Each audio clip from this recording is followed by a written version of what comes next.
having us. And no pressure, John. We just have to follow the best fucking panel of the day. Seriously, that was my last tweet. Hands down, great panel. I'll try to tune out the hooting and hollering as the stars of the show are getting their recognition below us. All right, so great to see you all. I'm Anna Kruse, the Vice President and General Manager of Best Buy Ads, which just launched in January and is Best Buy's retail media network. And John is the Associate Vice President of Advertising at AT&T. And John, you have a rich background in consumer electronics as well. And so maybe just take a few minutes to tell the audience a little bit about your background. This is the most exciting part of the afternoon for everyone. I would say I have done a whole mix of things and had a lot of different titles, from somebody grabbing coffee for everybody to communications roles, to product roles, to digital roles, and now advertising. But I think to kind of build into what we wanted to talk about today, through all of that, I have really believed and found a lot of success in really trying to listen to like customers and really capture an insight. In fact, I've used it as a cheat. I call it a cheat a little bit for a long time to really find ways of being part of discussions to try and improve a product or experience or something else. So it's helped me, I don't know, sit at the table with people that I probably didn't have permission to sit at the table with, but I brought a customer insight, and it's been a really fun ride. That is awesome. Well, it's good to be here with you in person and not on a screen, which is most of what we've done the last couple years. So, and that just kind of leads me to my first topic with you. We have been virtual. I have been virtual for the last 2 years. I know many of the people in this room have been virtual. And now with, hopefully, a little, hopefully the COVID is kind of, we're in a new space and we're entering this hybrid work reality.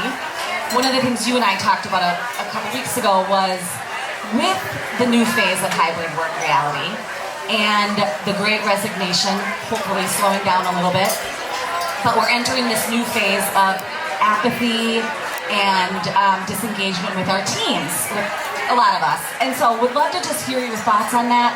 How are you, continuing to drive engagement with your teams when, people are exhausted from remote work over the last couple of years? Yeah, so not a new thing, but the remote thing that we've all been working with, I've had a couple of really huge epiphanies and moments where I've been really, really scared for myself and for my teams. In mid-2020, there was a study that came out. Microsoft did it, had 30,000 some odd respondents, and there's a bunch of data you can go find on it. But the one that just hit me like a ton of bricks was this gap between the perception of senior managers and more junior staffers. It was like a 40-point gap in how the question was around, are you thriving, right? Let's change to, are you thriving? A 40% gap.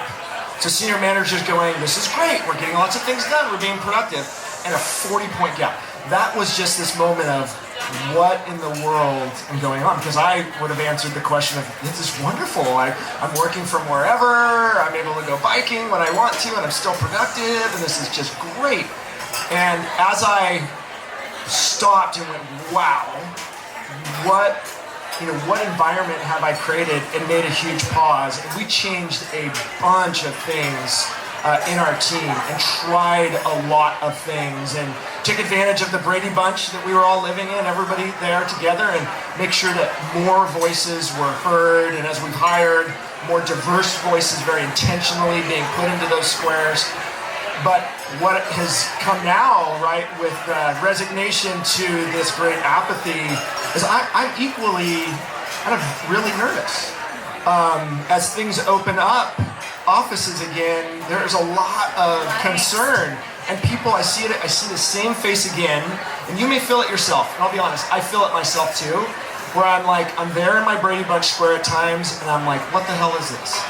I'm not sure that I'm buying it. And so it's once again, I'm back in this place of, I need to rethink, reinvent myself and find new ways of engaging in my team, or I'm going to be down the road 6 months a year and competitors will move beyond us, I'll lose people, and it'll be a place harder to dig out of. Yeah. We've actually noticed that a little bit at Best Buy and on my team, where we are hiring people. We hired people 2 years ago that never entered the building, that never met a coworker face to face. And what we're encountering now is, a year and a half, 2 years later, they're getting new jobs and they're taking them more than seasoned folks who have a network. And so I've done a lot of thinking about what does inclusion look like different with somebody who's never been in the building and met their coworkers. Would love your perspective on that. If you guys, your team is a remote team, and how do you drive engagement in that world where you maybe never met physically? We have had to be very intentional about how we bring in new people. I've got several folks on my team in senior roles who, in the same way, came and joined the organization during complete lockdowns and just kind of leaning on old methods where you just sort of go to a few meetings and figure it out and you meet people obviously doesn't make sense.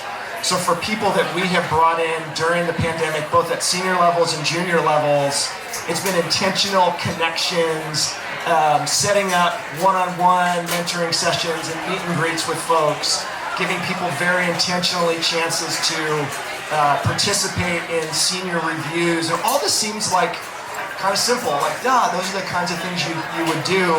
But the more I talk with peers and colleagues, and even here the last couple of days, the more I realize that we're all kind of in this same place. And so if there's one word I think that would go through this answer and probably a lot of others, is be incredibly intentional about integrating, about making sure that diverse voices are on your team and that they're being heard.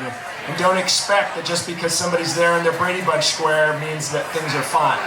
And if you think that, don't be surprised when the Brady Bunch squares are empty and they've gone somewhere else. There's a huge shortage of marketing talent, especially seasoned marketing talent.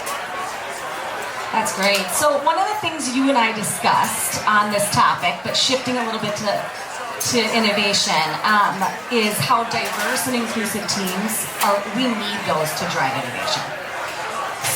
When we were talking, you had a great story about kind of your background and some self-discovery around the importance of diverse and inclusive perspectives to drive this innovation. I think that the audience would love to just hear this, your real hand experience. Yeah, and I've had some, again, big moments in my career. Probably the biggest one, that we were talking about, is when I was at Microsoft. I moved over to run a team that was, we were headquartered out of Singapore, but was responsible for all of Greater Asia. And coming from Redmond headquarters, you're kind of close to all those things. Greater China is all kind of the same. Let's throw in a few of these other countries. And went, sure. I had no idea. Here was a guy myself who'd grown up in a Latino family, blue collar in California, never traveled that much, and here I am going to go run this big team in Asia. And very quickly did I realize that I was talking and people were nodding, and then the exact opposite things were happening. And so I talked with a mentor I had, and I was like, what's going on? And he told me this advice that someone else had given him. He says, when you go over and you're doing a deal or anything else, we were speaking specifically about Japan in this case. He says, when you need to make a decision, you call me.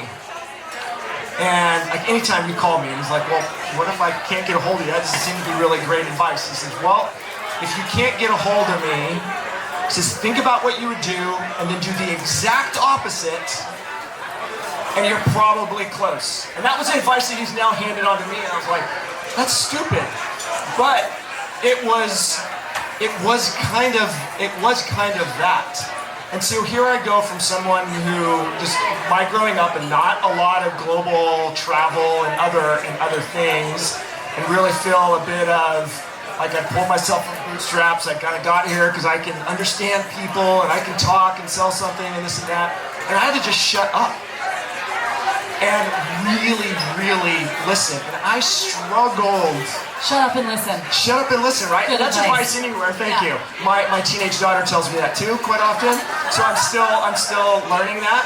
But it was this, like, you really have to go and rethink. And I've thought a lot about that experience where I need to shut up and listen more today because, not just because of what we've gone through in a pandemic, but there is a lot of apathy. And in particularly as you're looking to build more diverse teams, you've got to intentionally find other ways of listening. Last little bit, because I'm going on this question.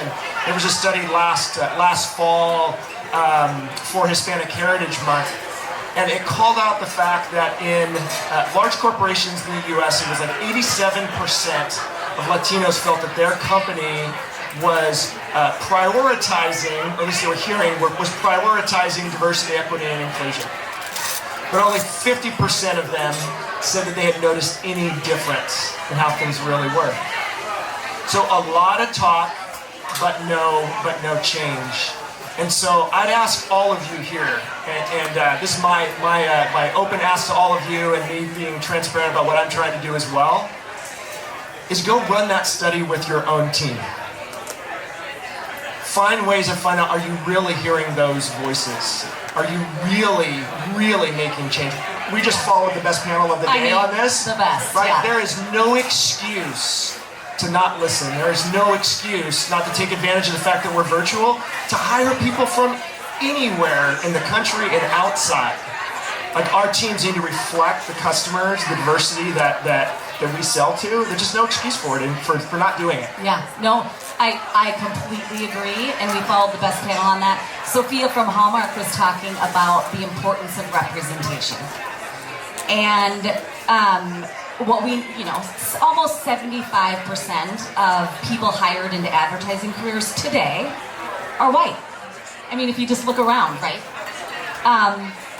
We know we need to do better.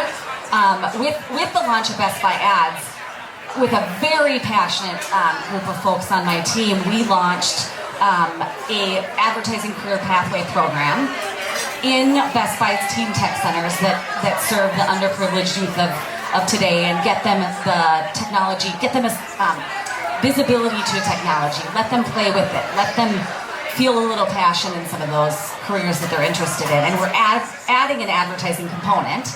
I would love to know from you, how are you a voice for representation? How do you bring forward the ideas that maybe are harder to make happen in AT&T, where when you probably walk the halls or are on your Zoom meetings, 9 times out of 10, they're not diverse? Yeah, so the company published for the first time during COVID a really detailed report on diversity in all layers of employment and management. And it wasn't flattering. In several cases, we were slightly, a percentage point here or there better than some of our telecom competitors, but that absolutely wasn't good enough. We did really well in our retail stores, in our technical positions and service positions, more junior positions, where there was a good mix both of gender, ethnicity, and so many other things. But when you looked into senior ranks, right, you went into corporate offices, it didn't reflect that. Where, in those junior levels, we had 17, 18% of our employee base was Hispanic, which is close to what the percentage in the country, so you can feel kind of good about that. But so much needs to be done intentionally elsewhere. And I imagine a lot of you work at companies like that, and you have to intentionally set goals for yourself to go and make change. And so I find that to be everyone's responsibility to go and change. I'm part of several employee resource groups in the company, and we're actually, this will be the first time I've said this publicly, but we're actually running in one of those, we're actually running a pseudo-political campaign inside of our own company, we've selected people, so we the people have selected people that we want to elevate them. And nobody, above us per se, nobody's fighting any of that. It's all welcome. But how can we as a group of people really lift somebody else? There's so many ways you can do it, and you could fight through it, or you could just say, hey, let's band together and make a change. And one other thing we're doing, this applies to everybody here, is we have also set really strict requirements. I wish we weren't in a world where we had to do that, but strict requirements on diversity and who we put in front of the screen. So in our advertising, in our content, as well as behind the screen.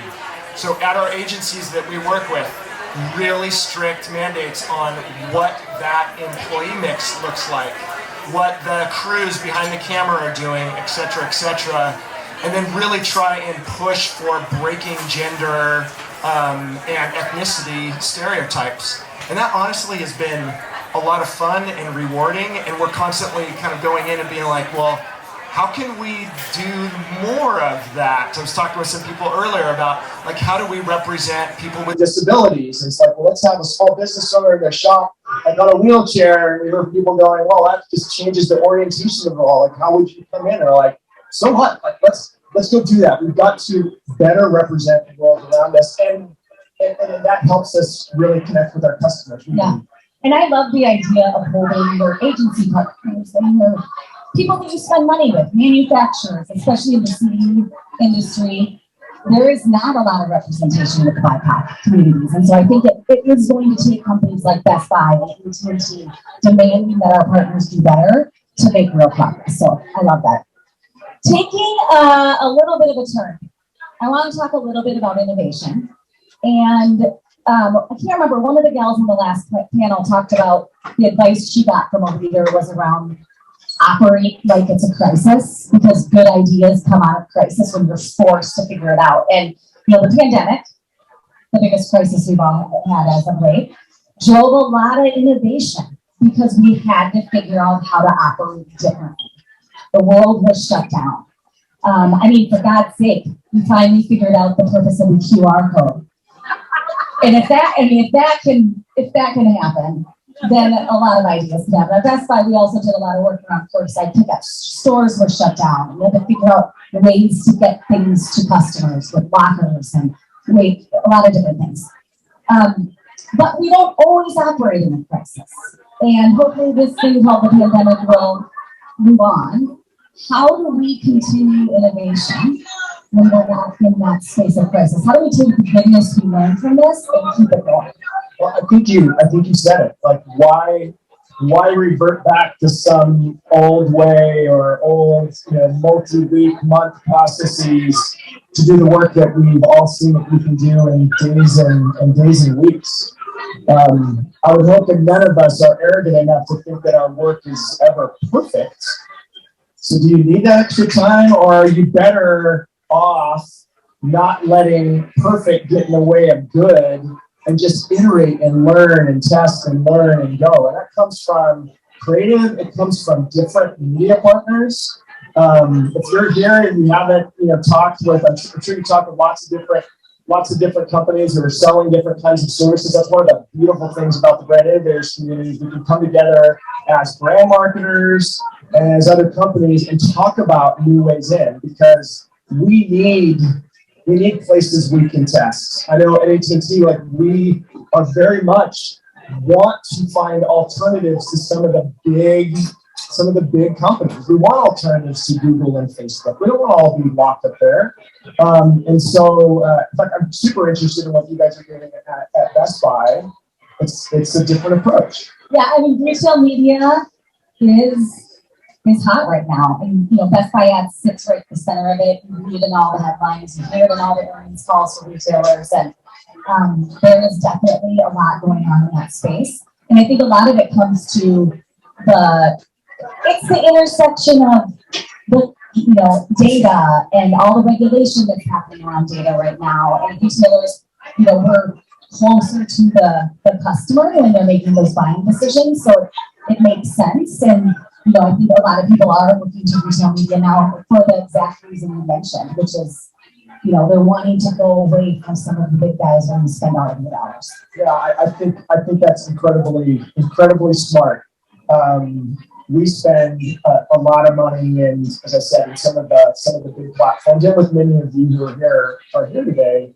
And too often, all of you let brands like us, at times when we get very financially focused, because we've got targets that we have to meet. Sometimes you let us use your media, your platforms to do things that we shouldn't. And so my ask to all of you would be to hold brands accountable to really use your assets in ways that they're intended, ways that respect your customers. Easy case example. When was the last time you saw an ad on Facebook that you actually appreciated that was contextually relevant to what you were doing at the time? Probably not very much, right? It doesn't happen much. Although Facebook will sell us everything. And unfortunately or fortunately, they drive a pretty good return, but that's not why you're there. We could go on and pick all kinds of other platforms. Whereas what you're talking about from a Best Buy perspective, people are there with you and they've done some research and they're ready to buy. So that's a better place, as one example. Yeah, using it to infuse the customer. That's right. One of my things, I'm a bit of a Twitter fanboy. A lot of people know that about me, and we'll go in meetings and they're like, "Oh, we're kind of upset at Twitter because they're just not performing." I was like, "Yeah, it's because we've all run and we're trying to do what would be a lower funnel buy a phone ad with them, and it works kind of on occasion when you get lucky, but that's not why we're there, right? This is a place to really engage and educate and learn and listen. So I'm really excited about what you guys are doing. Well, keeping on the customer obsession theme a little bit, at Best Buy, we talk a lot about customer obsession, and we talk a lot about being human. So in our experiences, in our language that we use with customers, when our employees in the store are working with the customer to solve a problem, using language that resonates with our customers. And I know you have a similar theme at AT&T where you talk about human first connection.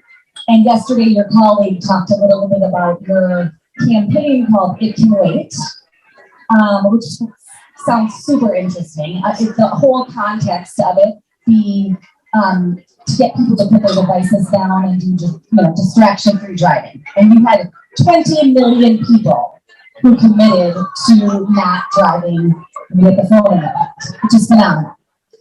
Which leads me to the question. So a really good social justice campaign, driving really good outcomes for the company.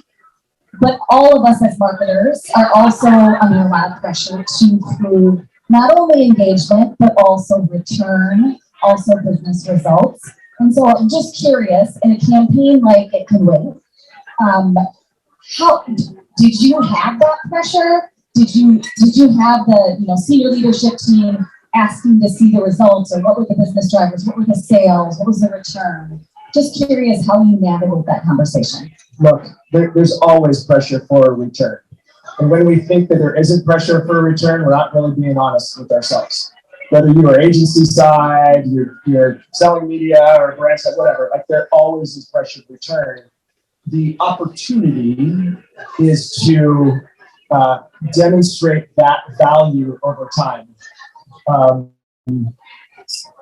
I've done big brand efforts, both at AT&T and other companies, and we can't completely separate what you're doing from, let's say, an It Can Wait kind of program or something you would call a brand or an awareness program. You can't completely separate those from what you do on a daily basis. And let's be honest, like your customers realize that you're in the business of probably selling something, so it's not like they're completely oblivious to that. So lean into that and use that as an opportunity to speak like a human, to find real issues that really matter, and it's okay to connect those.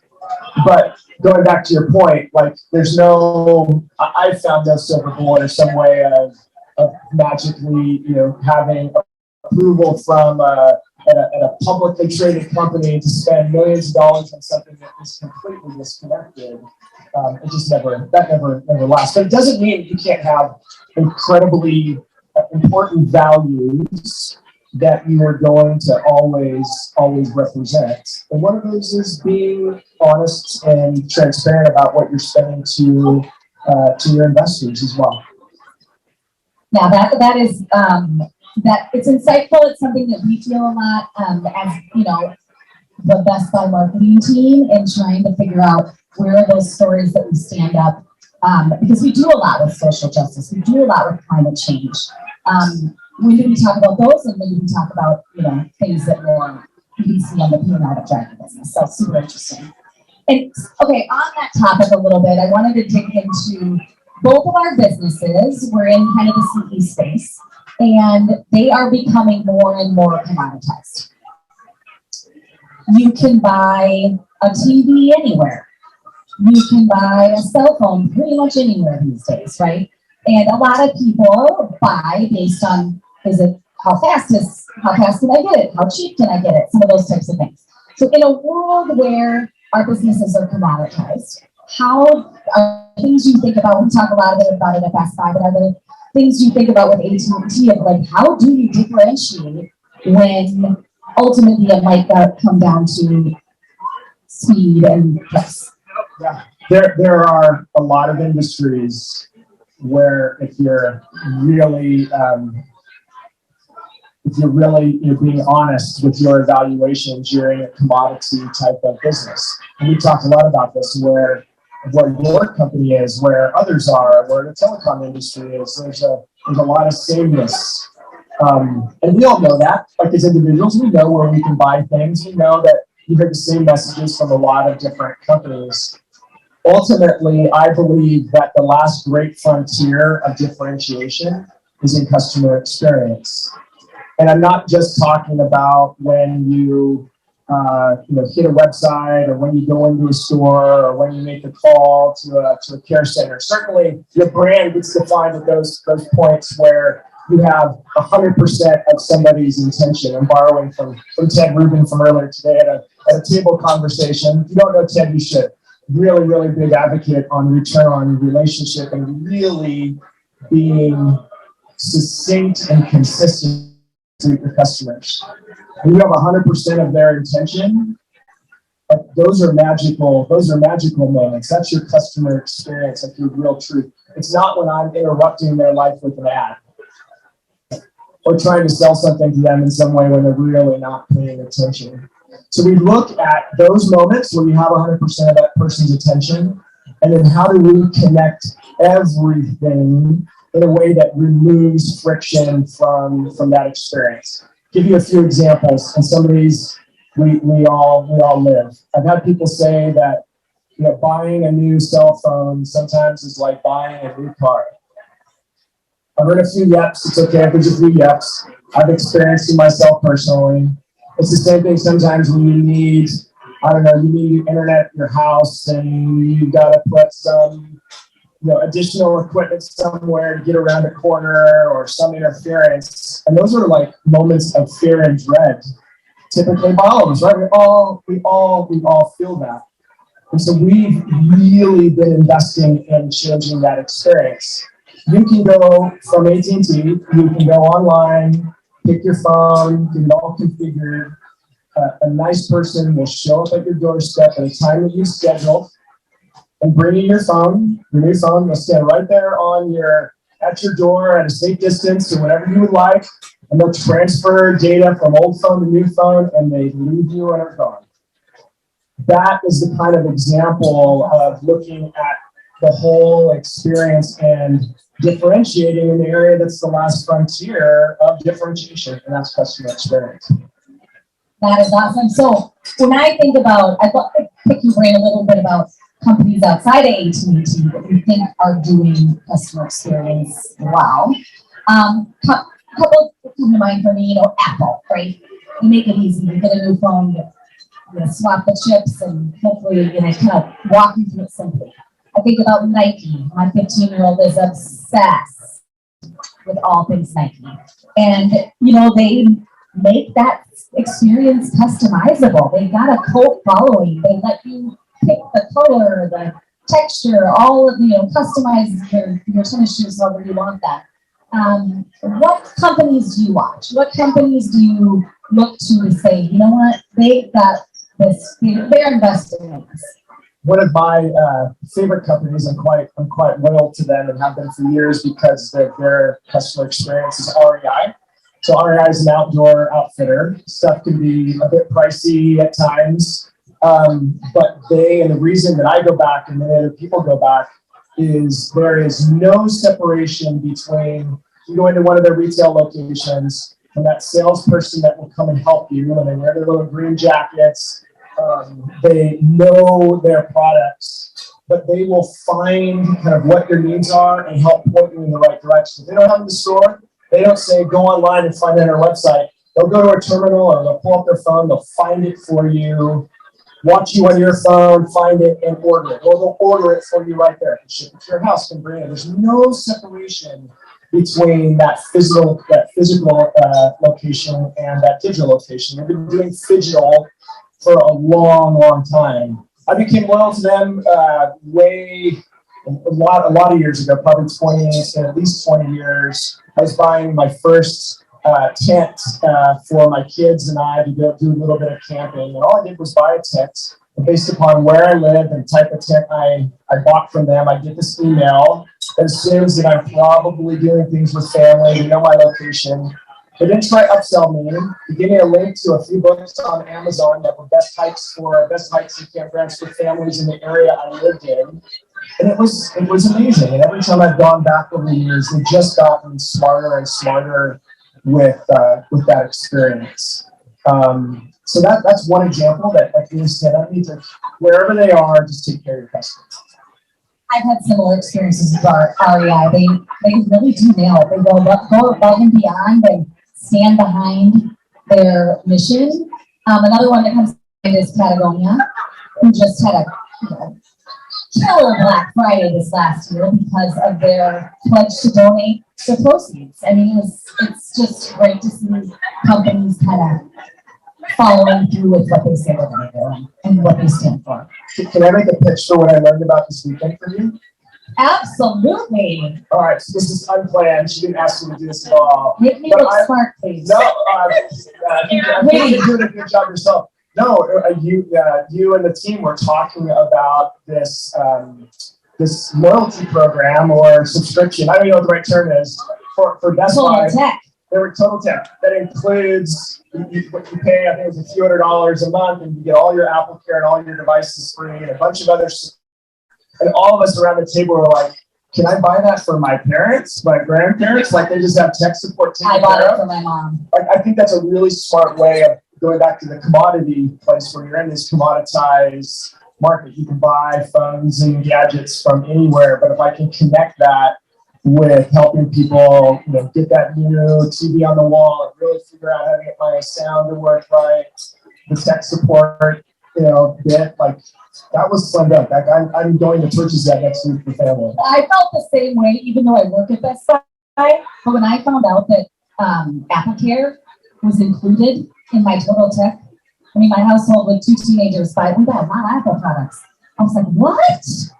So for my $200 a year, I get free Apple Care on all my products. This is not planned, and now it's sounding like a sales pitch, but it's not even, I'm not even responsible for Total Tech, so it's legit.